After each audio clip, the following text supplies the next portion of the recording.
Buenas noches, mi nombre es Dina Natalia Loaiza Mora. Este video lo hacemos con la finalidad de hablar sobre la psicofisiología de la emoción. Estamos viendo psicofisiología y yo elegí este proceso básico.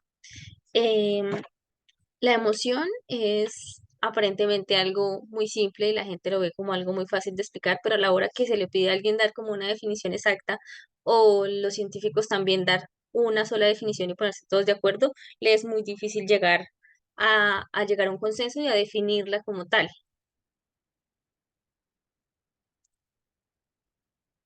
Pero entonces hay como estos puntos o parámetros en los cuales sí se han logrado poner de acuerdo, y es que la emoción uno debe ser un cambio fisiológico de como de excitación o de inhibición notables. Por ejemplo, el enojo en mucha gente se le nota en el rostro, no solo porque les cambia la facción, sino también porque hay gente que se enrojece, hay gente que suda y diferentes cosas que pueden ocurrir. También se dividen en que hay unas emociones que son agradables y otras desagradables. De pronto es muy agradable la alegría, pero pues la tristeza o el miedo ya nos resulta pues placentero. Yo creo que es a base de eso.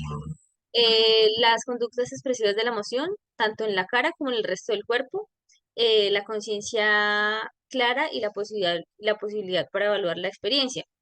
También como que se genera el recuerdo emocional y eso genera que pues, se conecte nuevamente. De hecho, son los recuerdos como más vívidos y más exactos que se tienden a tener a la memoria, poderla conectar con una emoción. Entonces eso hace que quede como sí, queda como un historial, lo que hace que se tiendan ya después a asociar. Entonces, por eso la experiencia juega un papel fundamental a la hora también de la emoción. Las influencias y las consecuencias ambientales, porque obviamente el contexto social en el que una persona se desarrolla y también su historia de vida va a influir muchísimo en cómo las expresa, en cómo las sienta, en cómo las sepa manejar. Entonces vamos a hablar ahora de las fases fisiológicas de la emoción. Eh, primero tuvimos el primer cerebro, que digamos es como el más instintivo, el más animal, por así decirlo. Ahí está el sistema límbico, el tronco encefálico, la amígdala y el hipotálamo. Entonces, la amígdala tiene un papel fundamental en la emoción porque la amígdala es el depósito de la memoria emocional. Entonces, como hablaba anteriormente, nos conecta a la sensación que se tuvo, a lo que se percibió o a lo que definimos que era bueno y que era malo para nosotros. eh, Siempre la amígdala nos va a traer un recuerdo con una carga emocional muy fuerte. Entonces, el tronco encefálico es la parte más primitiva que tenemos del cerebro y de ahí es que vienen a nacer todos los centros emocionales. El sistema límbico es el gobernador de la vida emocional de todas las personas, de todos los seres humanos, y influye en general en todo el cerebro.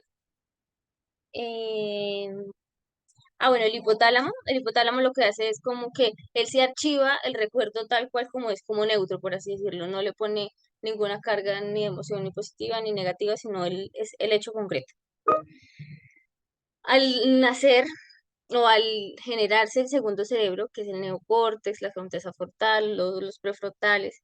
Entonces, ¿qué ocurre? Todo esto está conectado, el sistema límbico también se encuentra conectado con el segundo cerebro, entonces lo que ocurre es que se le da, o sea, la emoción se vuelve más compleja, sí se vuelve más útil, pero también se vuelve más compleja al adquirir como las características de la razón, del entendimiento.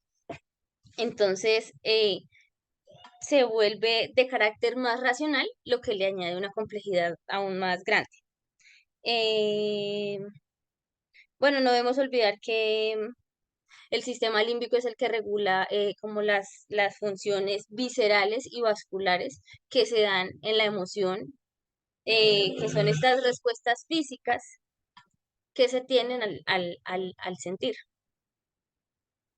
Como por ejemplo que nuevamente que decimos que en la cara se expresa la alegría, la felicidad.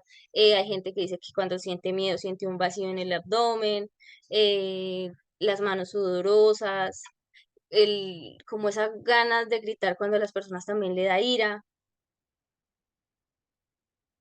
Ahora, las incidencias de las emociones en el comportamiento. Entonces, según la teoría analítica está el Eros y el Thanos. que son los impulsos naturales con los que con los que nacemos todas las personas. El Eros son como todos los positivos y el Thanos es como como los instintos como hacia la muerte. Entonces, estos viven en el inconsciente y se manifiestan en la emoción. Entonces, ellos son como este impulso primitivo que nos guía. ¿Y qué es lo que hace la experiencia? La experiencia crea como un precedente, como si se va a percibir algo como bueno o como malo. Entonces, por ejemplo, uno puede tener muchas conexiones de un lugar muy bonitas, por ejemplo, la casa de la abuela, recordar que la abuelita le hacía una tarta, los olores nos vuelven a conectar con emociones y con recuerdos, y también podemos tener un recuerdo del mismo sitio eh, negativo de un día que nos regañaron, nos pegaron, nos hicieron algo, y los dos se pueden conectar positiva o negativamente, según como los quiera, pues ya interpretar. Eh, bueno, entonces a esto lo que ocurre es que hay un impulso para Freud que se llama el líbido. Entonces el líbido es el impulso que constantemente está como perturbando a la persona a que tiene que cumplir todos sus deseos, todas sus necesidades instintivas las tiene que cumplir independientemente de las que sean. Entonces, ese líbido ya después empieza a incomodar porque hay cosas que no se van a poder cumplir. Entonces, ¿qué es lo que pasa? Se genera como unos sentimientos muy negativos, como cierta frustración y malestar interno al no poderlos expresar. Entonces, lo que se recomienda por el psicoanálisis es que se pueda hacer una catarsis emocional, o sea, se puedan expresar, se puedan dialogar, se puedan reconocer y se puedan expresar al psicoanalista para así poder como liberarnos de esta tensión y de esta carga emocional.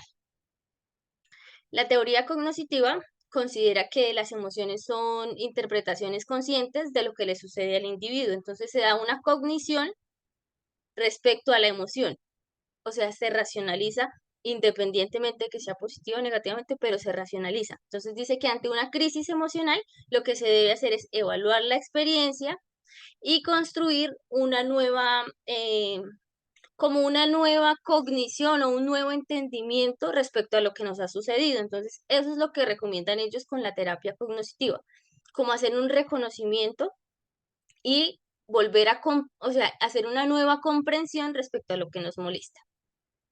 Muchas gracias y buenas noches.